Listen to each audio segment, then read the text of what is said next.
Yes guys, welcome back to another Fantasy Football Fix YouTube video. My name is FPL Nacho, and in this video we are going to be looking at the top transfers going into game week 11. Now, it was an eventful game week 10, and we need to start making our transfers in preparation for not only game week 11, but that blank game week 12. And the players I'm going to show you in this video are those that I do think are worthwhile considering for your plans ahead of this weekend. So if you are new around here, make sure you do hit that subscribe button. And if you enjoy the content, make sure you do drop a like. So guys, without further ado, let's get started.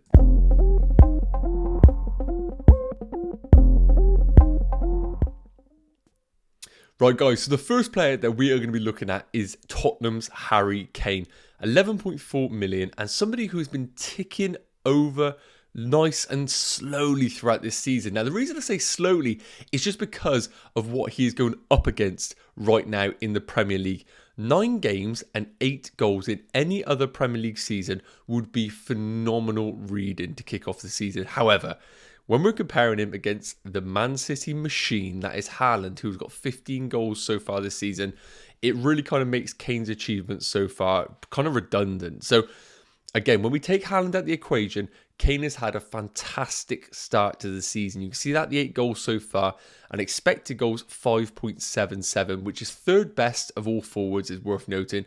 Jesus and, of course, Haaland being above him there. But for all things said, it's been a great start to the season for Harry Kane. Now, FPL points per game, 7 for him per game so far this season, which is actually the second best points per game for players over 500 minutes played in the forward department. Again, you can guess who is going to be number one there. But with these underlying stats here for Harry Kane, what we're reading right now is we've got a player that is really ticking over nicely as a premium asset, whereas a lot of these premium midfielders, the likes of Son, the likes of Salah, maybe Kevin De Bruyne to some extent, have been really unpredictable and had their kind of purple patches where managers have been able to jump onto them, pick up some big hauls, and then really kind of ride out some low scoring game weeks. With Harry Kane, it has been very, very consistent, and the underlying stats suggest that these are numbers that are just going to continually tick over each and every game week. Now, one thing that's been a little bit unusual for Harry Kane so far this season is his lack of FPL assists.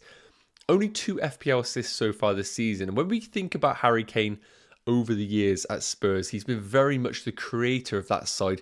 That combination of Kane and Son really has been the driving force in Spurs' Champions League charge last season. And to only have 2 FPL assists so far this season is very unusual for Harry Kane. Now, I don't think this is necessarily anything to be too worried about.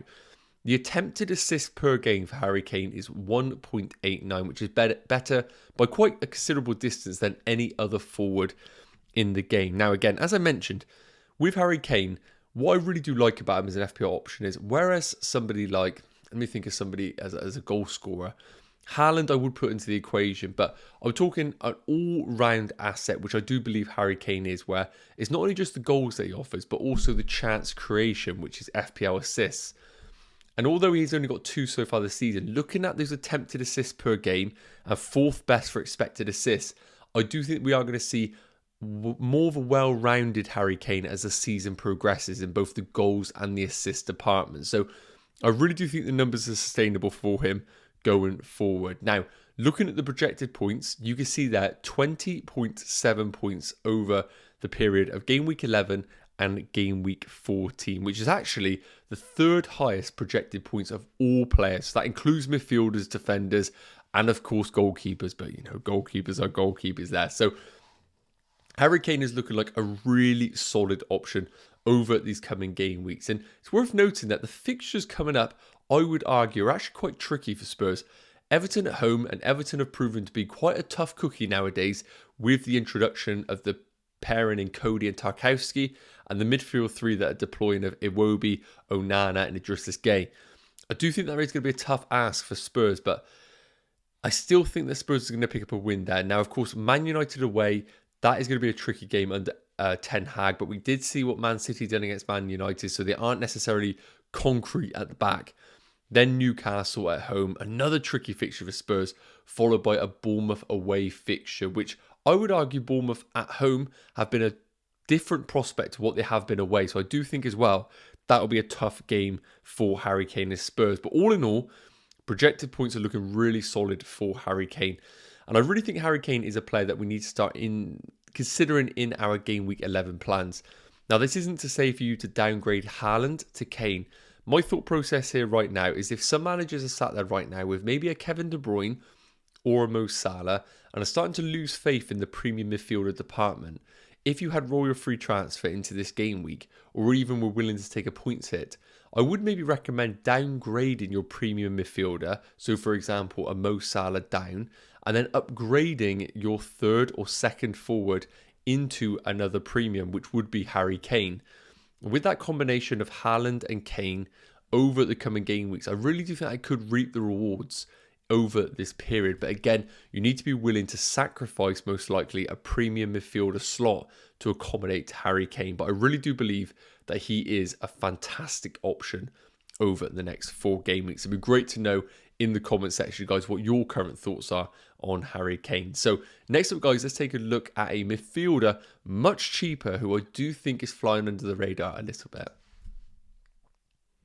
And that man is going to be Man United's Marcus Rashford. Quite a frustrating character so far this season in the red jersey for him. Under Erik ten Hag, he's kind of been in and out of the team, not necessarily in terms of a substitute, but his minutes have been a little bit sporadic in different positions. We've seen him operate as a number 9 in the absence of Anthony Martial.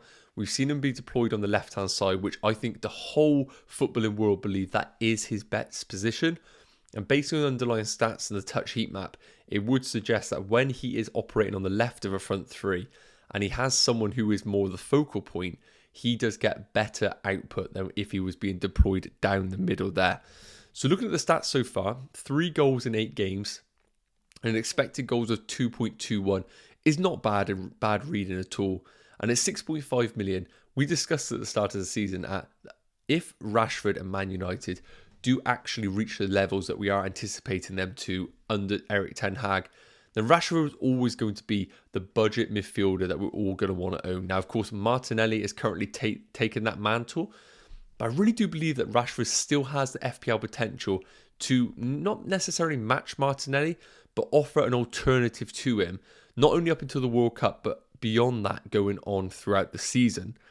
Now, just to kind of look at the underlying stats here, he's currently seventh best for FPL points per 90 for midfielders under 7 million at 5.38. So again, it's not the most impressive reading, but I still think they are decent underlying numbers for a player that has played in a really struggling Man United side in the opening 5 game weeks. Has kind of been shifted about in the team very, very often and hasn't really had that purpose in the side up until now. 4 big chances so far this season, which is only 1 less than Martinelli, it's worth noting. And it's 7 FPL points per game. So it's worth noting that we got FPL points per game there and FPL points per 90, which we need to consider. But over the last 3 matches for Rashford, and the reason I'm looking at 3 matches is because we started to see Man United actually be a bit more of a presence in the league, barring the Man City result that we know they got battered in. So the last 3 matches, he's 6th best for all midfielders in terms of FPL points per game. So again, very short sample size there, but I do think that we are starting to see a little bit of an emergence of what we should be seeing for Marcus Rashford at 6.5 million. Now look at the projected points for him between game weeks 11 and game weeks 14. He is predicted to score 14.8 points, which is the 4th best for projected points of midfielders under 7 million. Again, because of his price range, we're not comparing him to the likes of Bowen, the likes of Saka, for example. He's 1.5 million cheaper. Therefore, I do believe that he earns the right to be compared against other 6.5 million midfielders. So the projected points look decent, considering I would argue the fixtures are looking quite tough for them coming up. Newcastle and Spurs, followed by Chelsea away, are 3 very difficult fixtures for Man United. And feel almost like a bit of a make or break for Man United over this period. They really need to bounce back off the back of that Man City result. They grinded out a result in game week 10, but they need to get that consistency running through. And Newcastle, although have been very, very solid so far this season, are 3 games without a clean sheet. And I do think there is going to be potential there for Man United to get some joy against both Newcastle and Spurs. Now, a lot of managers might be sitting there thinking, Antony's actually the one that's been in form recently with 3 goals in his last 3 game weeks.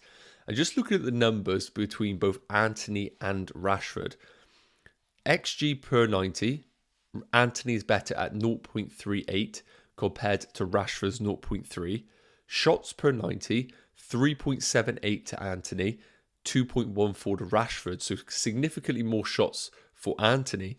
But the expected assists is in Rashford's favour, 0.19 to Antony's 0.09. So reading into the underlying stats, although they are short term, I do believe that Antony is the better FPL option if money isn't an option.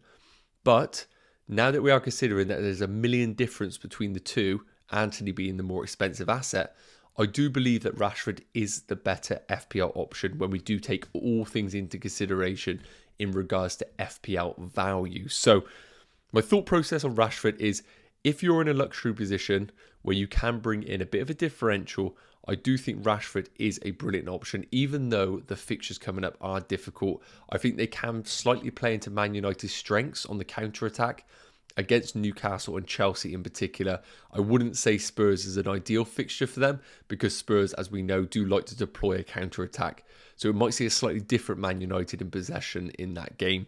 And the same applies to West Ham as well, playing more counter-attacking football potentially against them, we will see in that fixture. So if you can go for Rashford, it's a luxury transfer, but I do think it could be a fantastic punt if you are in a position where your rank isn't where you are happy with. So last up, guys, let's look at an even more differential player that I do think is slowly starting to be in the conversation as a forward that we need in our teams.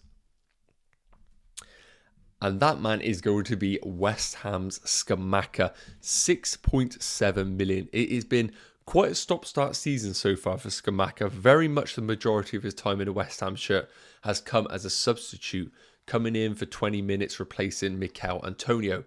But what we have seen over the last 2 game weeks is that switch actually, as Scamacca being the one who was starting in these fixtures and Mikel Antonio replacing him later on in the game. So before we look at the underlying numbers here, it is worth mentioning that Scamacca, I do believe, is a slight minutes risk because of a few reasons. First and foremost, Mikel Antonio isn't going to go anywhere. And I really do think with David Moyes having Mikel Antonio available to him, we are going to see one or two things. Either Scamacca play for 70 minutes and Antonio for the last 20, or we will get rotation and see Antonio start and Scamacca come on for the last half an hour. And we need to remember as well, the Europa League will play a part into the rotation risk of these types of players. So I just wanted to put that caveat in there for those managers that are potentially considering Scamacca as an option. And looking at his last 2 starts, so these aren't on the screen here, but I want to take into account that when he has started for West Ham, he's had an expected FPL points of 13.78, and that's a total there over those 2 games, and 7 shots. So really, really promising numbers for him when he has been a starter in the team. But you can see that expected goals 1.08, which has come in all of those 2 starts that he had. And FPL points per 90 of 6.31 is really, really solid reading there for somebody who has obviously only had limited time in the West Ham team to kind of integrate into the side. Now, what I really do like as well, reading-wise, is big chances per 90. Because again, when we're considering forwards, we want those players to accumulate these big chances over a period of time. And 0.86 per 90, just to compare this to other assets, Tony, 1 big chance per 90, Kane, 1.02 per 90, and Jesus, 1.03. Now, of course, all those 3 players mentioned have played majority more minutes than Scamacca, it's worth noting. But again, we can only look at the data that is in front of us. And although it is short, small sample size for Scamacca, I do think there is a potential here with the numbers for him to get a bit more sustainable returns over the coming periods. Now, very similar to Rashford, the fixtures coming up are a little difficult for them. Southampton away I do think is a good fixture, but Liverpool away, although they have had their woes, is always going to be a tough fixture in game week 12. Bournemouth at home is a fantastic fixture for West Ham, followed by Man United. So fixtures alone, if you are a manager that kind of makes their decisions based on fixtures, I don't necessarily think Scamacca is the option for you to go to. However, very, very similar to Rashford, if you are in the position where you are looking for a differential in your side, and it's a big caveat here, Mitrovic is potentially ruled out for a long term, then some managers out there are going to be looking to have some sort of replacement for Mitrovic. And while the likes of Dominic Solanke or maybe even Edouard at Crystal Palace seem a bit more of a minute safe pick, I do think Scamacca, playing in a West Ham side who are slowly starting to find their feet once again, could be a brilliant differential for your sides at 6.7 million. So guys, that's going to wrap up today's top transfers going into game week 11. It'd be fantastic if you could let me know in the comments which players are you considering ahead of game week 11. Are any of these three on your radar? And as always, if you can, please do drop a like on the video. And if you aren't already, make sure you are subscribed to the channel. All the data has been taken from fantasyfootballfix.com. So if you want to check it out for yourself, make sure you do check out all the information in the bio. That will be below the video here. So guys, that just leaves me to say have a fantastic week. I will see you on Friday's live stream. But of course, make sure you subscribe for all the videos in between then. And we will see you very soon. Take care.